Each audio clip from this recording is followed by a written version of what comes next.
In this video, we're going to be talking about circular motion. Okay, now we might not be taking a lot of definitions, but we're going to be looking at the critical aspects, which includes the formulas and some other few explanations that defines circular motion.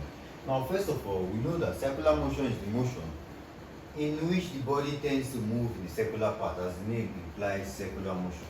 Okay, there are a few motions that fall under the curvilinear motion, that is motion of bodies that move in such a way that the path straight out is a curve. Okay, now circular motion is one good example of that. On the board, we are having a circular diagram, a circle of course, and we're having lines drawn to the end of the circle. Now these lines, you should know, drawn from the center to the edge of the circle, they are called radius. Okay, so if I'm having a diagram like this and I call the distance between these two radius, theta, which is the angle, and then let's say we are having a displacement along the circumference of the circle, we're going to call it S. Now this gives us the introduction to the first formula that we're going to be using in this circular motion. Okay, and I'm likely to be solving a few problems. Now S is the displacement along the arc and theta is the angle.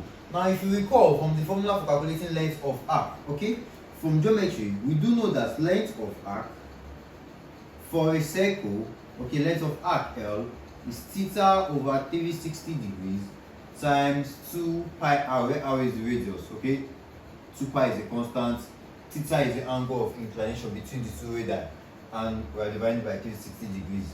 Okay, in this case you notice that the displacement is along the circumference, which becomes the length of the arc, that's L. Okay, so we're going to substitute L for S. We're going to have displacement equals theta over 360 degrees times 2 pi r. Okay, now we do know that 360 degrees is equal to 2 pi in radians. Okay, here is the proof. 180 degrees is equal to pi, hence 360 degrees will equal what? Okay, now to find this we have to cross multiply. So when we do that, we get okay, let's call this x. So we get 180 degrees times x equals 360 degrees pi. Okay, and from there x is equal to 180 degrees here is 1, 180 degrees here is 2, so that's 2 pi. If we choose to substitute, we're going to obtain displacement equals theta divided by instead of 360 we're not going to be having 2 pi, okay, times 2 pi r. Now 2 pi cancels out 2 pi, we are left with the displacement equals theta times r. Okay, now this is a very good and important equation. From here we can derive other equations. Okay, we can derive others, and if we choose to make theta the subject of the formula, we are going to have theta is equal to displacement over radius.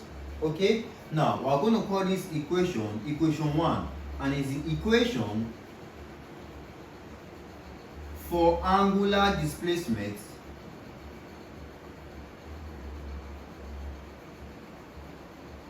okay, for a body in circular motion. Okay, so this is the equation for angular displacement for a body moving in circular motion. I'm going to call this equation 1. It's quite an important equation. Okay, now from here every other equation we're going to be deriving is going to have angular attached to its name. Okay, and those ones I'm going to circle them to show that they are very important and peculiar to circular motion. So here we have angular displacement. Okay, this displacement, this angular displacement. So you notice that the relationship between these two is that linear displacement, which is just s, is equal to angular displacement times radius. Okay, now how about that of angular velocity? Now for angular velocity, which is represented as omega. Okay, this is a Greek symbol, omega. Now angular velocity, just like linear velocity is the rate of change of linear displacement with respect to time, angular velocity is the rate of change of angular displacement with respect to time, or we could say it is delta theta over delta t. We could use either of these two equations. Okay, so angular displacement which is theta, okay, when we take the derivative of it, we get what now? Angular velocity. Okay, now we could as well play with this equation and see what we're going to get in the end. Okay, let's substitute. We do know that theta has been proven to be theta equals s over r.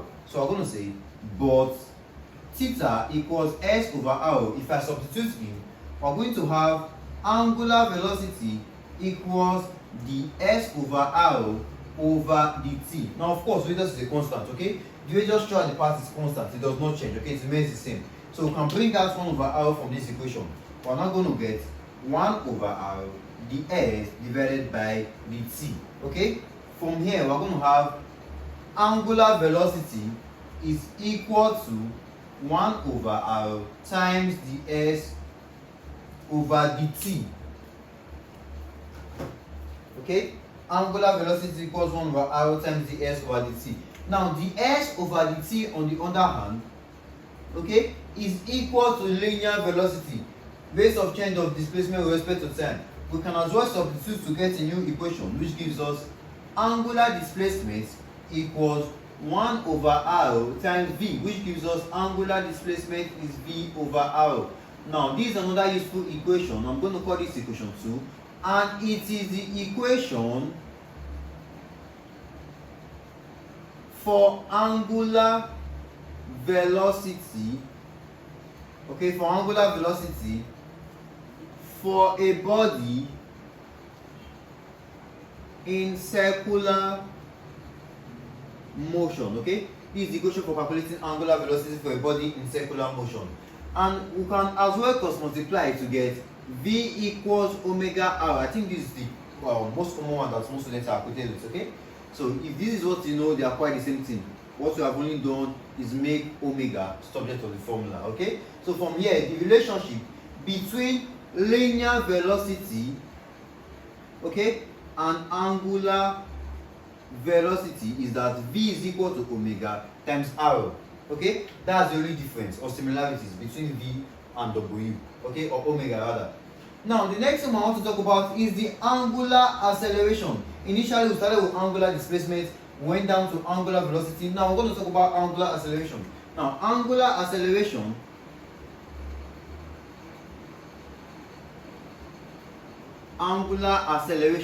Now, angular acceleration remains the rate of change of angular velocity with respect to time.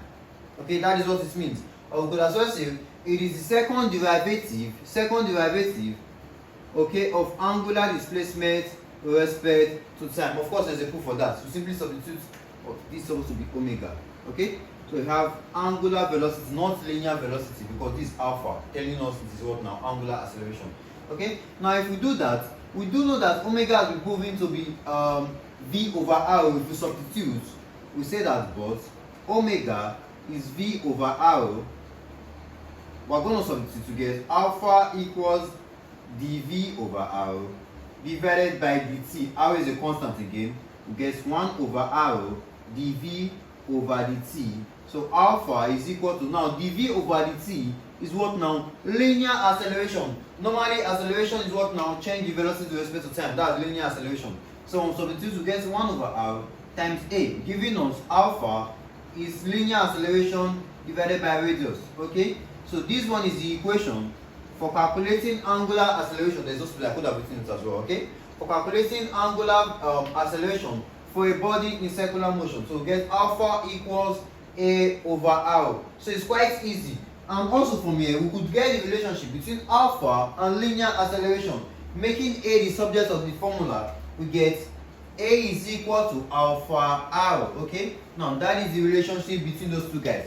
Now you'll find out that we do not just have only angular acceleration for a body moving in a circular track. Okay, now we have what we call speed, velocity, and acceleration acting on this body moving in a circular track. Okay, now the speed is usually what now? In a tangential path to the circle. What is a tangent?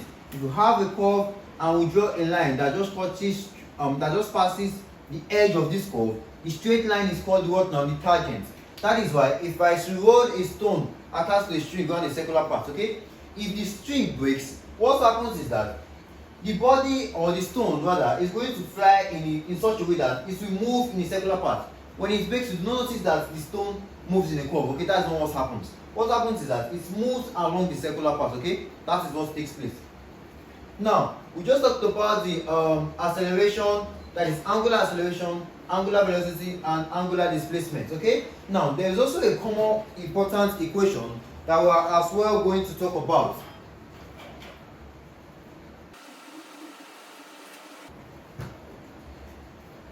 Okay, now you find this equation useful from our simple harmonic motion.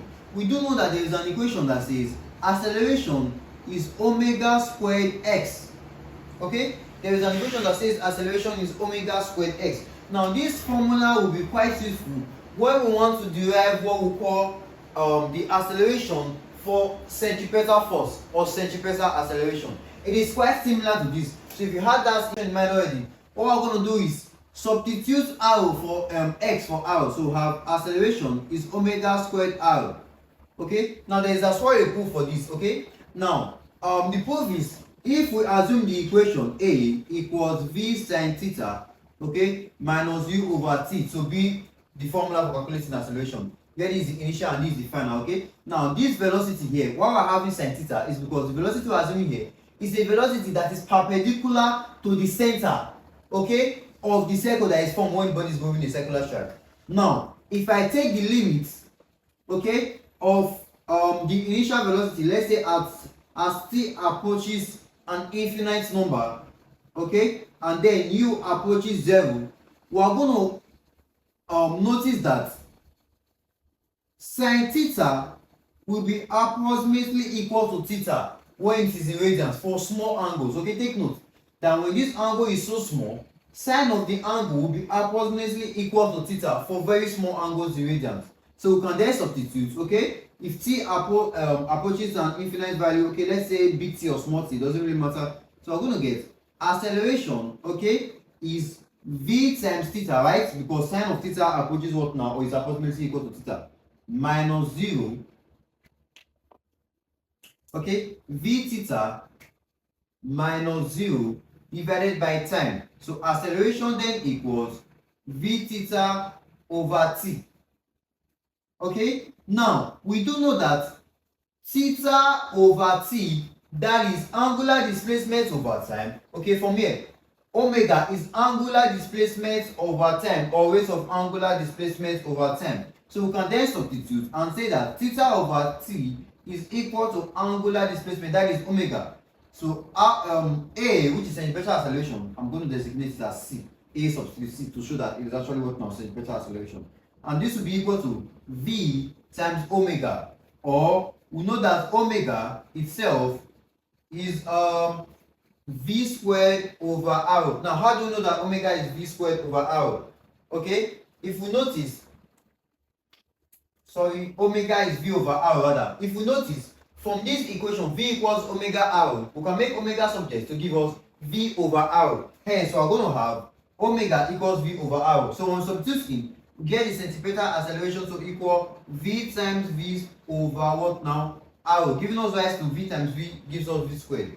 Okay, hence angular acceleration, centripetal acceleration rather, is v squared over r. Okay, now you have to be careful to make sure you're not making mistakes while doing all this. Okay, you notice that I was actually mixing up some of the terms inside. Okay, do not mix angular with linear, okay, or even centripetal. Just for example, the acceleration, we have angular acceleration, we have linear acceleration as well, a, and then we have centripetal acceleration, which is ac. Okay, now notice these three sets of acceleration, okay, along for a body moving along a circular path.